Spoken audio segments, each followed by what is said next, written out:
The nation's attention will be focused on President Trump's words tonight, but what impact will his address have in the years and decades to come? Doug Wead is a presidential historian. He is in Washington. Doug is also the author of Game of Thorns, the inside story of Hillary Clinton's failed campaign and Donald Trump's winning strategy.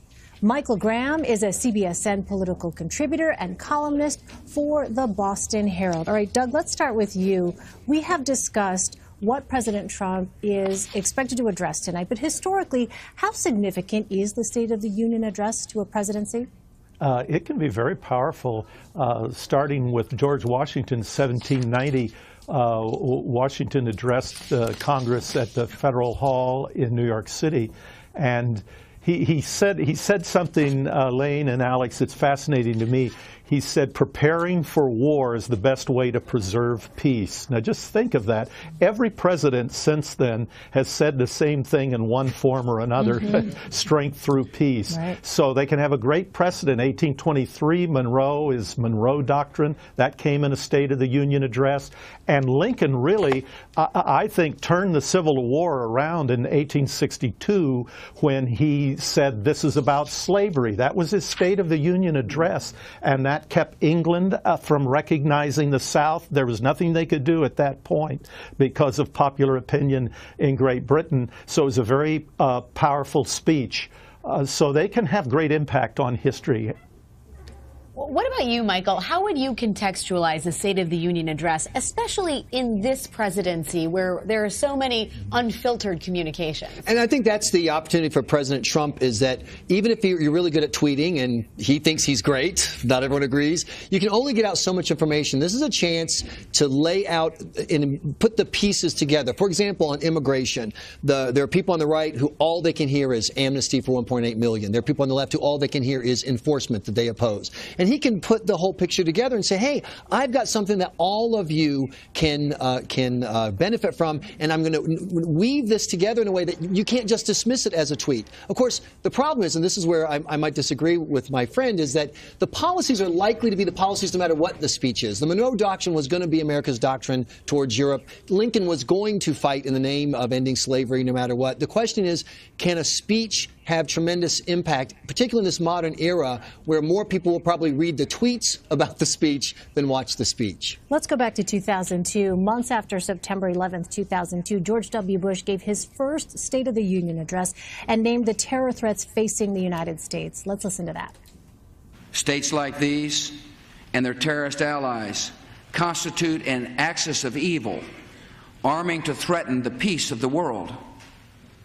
By seeking weapons of mass destruction, these regimes pose a grave and growing danger.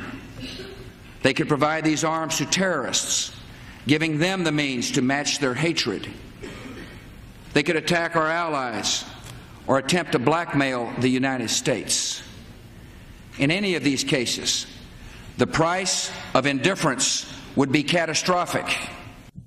Doug, have we often heard presidents directly address foreign terror threats during the speech in the past, and what are the results of taking that approach?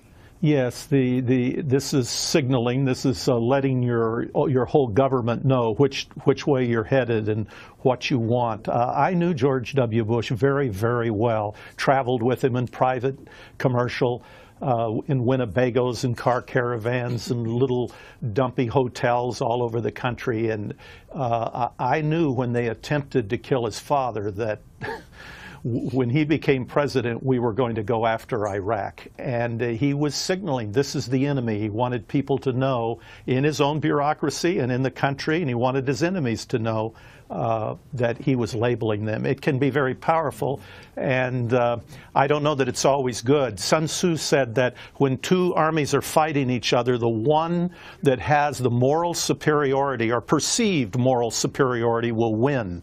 So presidents like FDR after Pearl Harbor, they try to position our country as the moral superior so that it can eventually win this contest. And that happens in every battle or every contest. That's an impressive Sun Tzu quote, Doug. Our first one of the night. Yeah, probably not the last. Probably not. President Trump has been dealing with the scrutiny of the Russia investigation almost since he took office last year. In 1974, President Richard Nixon used his address to call for the end of the Watergate investigation. This is what he said. I would like to add a personal word with regard to an issue that has been of great concern to all Americans over the past year. I refer, of course, to the investigations of the so-called Watergate affair. As you know, I have provided to the special prosecutor voluntarily a great deal of material.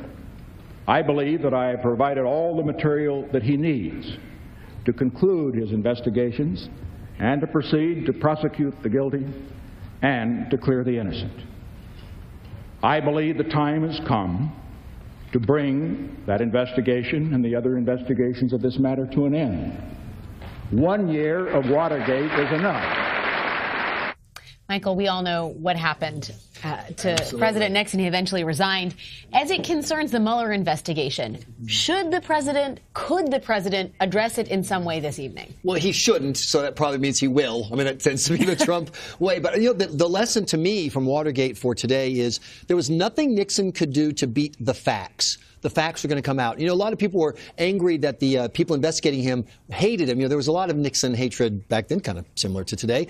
A young Hillary Rodham was working on the Democratic committee. But it wasn't the partisanship of the committee that ended the Nixon presidency. It was the results, what he actually did to try to cover it up. And I think the same will be true to Donald Trump to a degree, except this. I think there are a group of people on the left, and particularly in the government, who just so much dislike Trump that even if you had proof that there was nothing there, that this was really just dumb bumbling by an amateur campaign, they're never going to give that up. So the facts can condemn him. I don't think the facts can save him. Are you at all concerned, though, about the increasing partisanship around the intelligence community? I think it's terrible. I think it's across the board. I think it's terrible that the President of the United States is asking people in the FBI, who'd you vote for? But I think it's also terrible that FBI investigators who were supporters of Hillary Clinton were allowed to work on the Hillary investigation and the Trump investigation. That's just an outrage. The fact that a guy whose wife took money from the Clintons worked on the Clinton email investigation, and now, of course, Mr. McCabe has stepped down. I mean, that's, even if they all did everything right, you won't be able to convince Trump supporters that it was fair. They won't believe the facts either. And that's why I think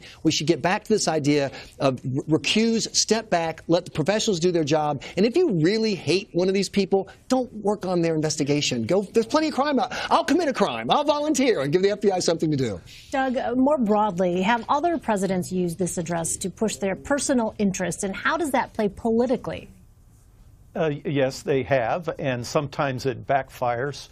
We talked about George W. Bush's 16 words that he used in his State of the Union address have come back to haunt him. But I would agree with what Michael just said, and Bob Woodward said something similar. He said, let's wait for the facts to come in. I personally find it, at least for right now, far-fetched that Hillary could have the support of Hollywood and academia and Wall Street and the biggest super PAC in all of American history with all of its money, and she could be beat by $200,000 of Facebook ads by the Russians. It just strikes me as incredible. All right, Doug Wead and Michael Graham, thank you both so much for your perspectives. Really appreciate it. Thank you, Alex. Thank you, Elaine.